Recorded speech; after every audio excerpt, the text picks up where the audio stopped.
तो कर्मचारियों ने कहा 7 शेर तो ठीक है, लेकिन 6 में से 4 शेर मार दिए। आपको आश्चर्य होगा, उसने पूछा किसने मार दिए? उन्होंने कहा कि किसने मार दिए? तो जंगल के जो पुलिस थी उन्होंने बताया कि जो आपके 4 शेर थे वो गांव के कुत्तों ने मार दिए। किसने मार दिए? गांव के कुत्तों ने मार दिए। अब आप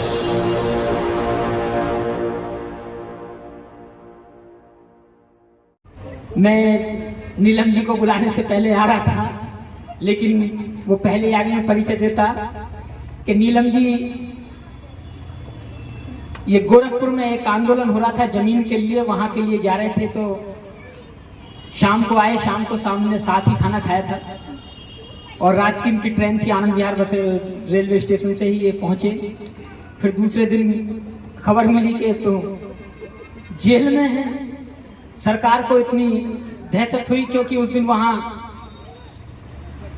मिस्टर अजय विष्ट को आना था, जो मुख्यमंत्री हैं उत्तर प्रदेश के। उनका असली नाम तो अजय विष्ट है, ठाकुर हैं जाति के, योगी के नाम से आप लोग उन्हें जानते हैं, लेकिन मैं अजय विष्ट के नाम से जानता हूं, उत्तराखंड के रहने वाले हैं। उनको आना था। इन्होंने सवाल ऐसे कर लिए कि जो जमीन खाली पड़ी है और हमारे लोगों के पास नहीं है, तो उन जमीन को हमारे लोगों को दी जाए, क्योंकि जो वहां के कमिश्नर डीएम एसएसपी थे वो भी उन्हीं की जाति से बिलोंग कर रहे थे।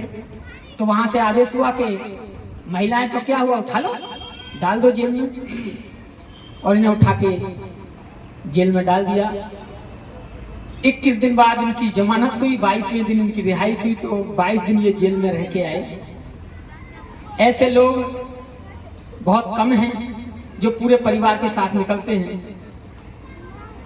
भाई जय भीम प्रकाश जी जो हमेशा इनके साथ रहते हैं, गाड़ी चाहे 24 घंटे चलानी है चाहे 2 घंटे चलानी है, इन्हें लेकर जाते हैं। कहीं भी प्रोग्राम है वहां लेकर जाते हैं। एक बेटा है, उसे भी अकेला घर पे छोड़ के किसी के सुपुर्द करके आते हैं, लेकिन फिर भी अगर कोई कहीं बता दे तो वहीं जाते हैं। मुझे जैसी सूचना मिली तो मैंने नीलम जी से पूछा कहाँ हो, तो इन्होंने बताया राजस्थान। बताया क्या पता था मुझे राजस्थान। मैंने कहा आपको आना पड़ेगा। कि तो कितने को आना पड़ेगा? मैंने कहा कि 20 तारीख को पहुंच जाना, 21 में सुबह गांव चलना होगा। तो कल शाम को ही यहाँ पहुंचे दिल्ली राजस्थान से, और फिर आज यहाँ है। और यहाँ से जाने के बाद फिर राजस्थान चले जाएंगे क्योंकि चुनाव चला हुआ है वहाँ।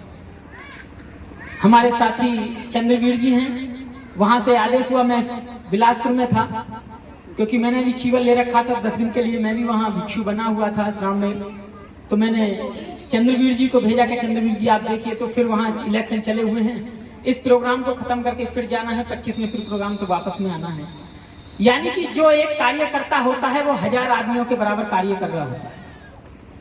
एक सामाजिक कार्यकर्ता पर 1000 लोगों से भी ज्यादा लोगों की जिम्मेदारी होती है। यानी कि वो अकेला आदमी एक अटेंडेंस लगाकर 1000 से भी ज्यादा लोगों की अटेंडेंस उपस्थिति दर्ज कराता है और कार्य करता है। तो ये जिम्मेदारी समाज के उन 1000 लोगों की बनती है कि हम उनकी देख रेख और खाने पीने चलने फिरने की सारी व्यवस्था का प्रबंध हम करें। लेकिन आज ऐसा हो नहीं रहा है। एक छोटी सी कहानी के साथ में आपको, कहानी नहीं एक सच बात बताने के साथ शुरुआत करता हूं। एक गीत दूंगा। ये तो हम और आप घर में बैठे हैं, एक ही छत के नीचे बैठे हैं। आप मेरे चाचा ताऊ भाई भतीजे हैं, मैं आपका किसी का भाई हूं, किसी का भतीजा हूं। कि कलकत्ता का एक सर्कस होता था, एशियन सर्कस। आप लोगों ने देखा होगा नुमाइश में जाके, अब तो बहुत कम आता है।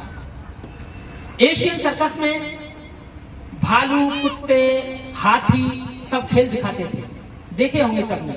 अब नहीं दिखाए जाते क्योंकि सरकार ने एक आयोग बनाया और उसमें ये बताया कि पशु पक्षियों पर हम दया करेंगे और जो उनके साथ क्रूरता करेगा यानी मार पिटाई या उनसे काम लेने की प्रक्रिया की जाएगी, उन्हें जेल में डाल दिया जाएगा।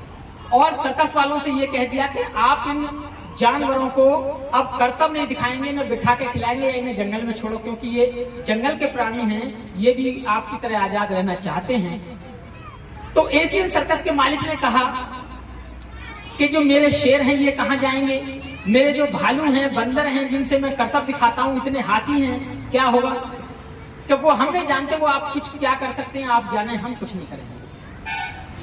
उस मालिक को अपने शेरों से इतना प्यार था कि वो बच्चे लेके आया था और सिखा के इतने अच्छे ट्रेंड कर दिए थे, उनकी कमाई खाता था, तो उसे बड़ा लगाव था उन शेरों से।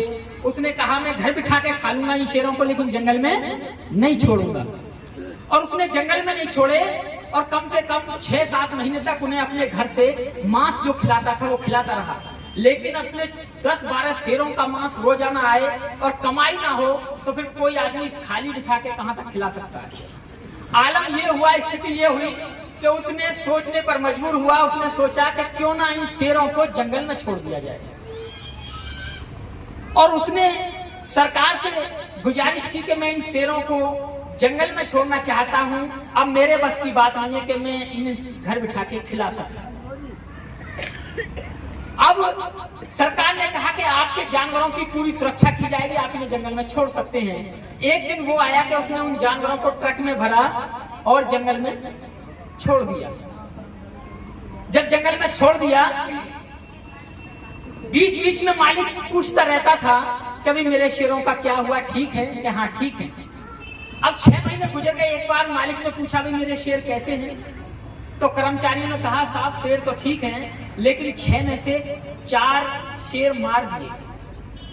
आपको आश्चर्य होगा, उसने पूछा किसने मार दिए? उन्होंने कहा कि किसने मार दिए? तो जंगल के जो पुलिस थी उन्होंने बताया कि जो आपके 4 शेर थे वो गांव के कुत्तों ने मार दिए। किसने मार दिए? गांव के कुत्तों ने मार दिए।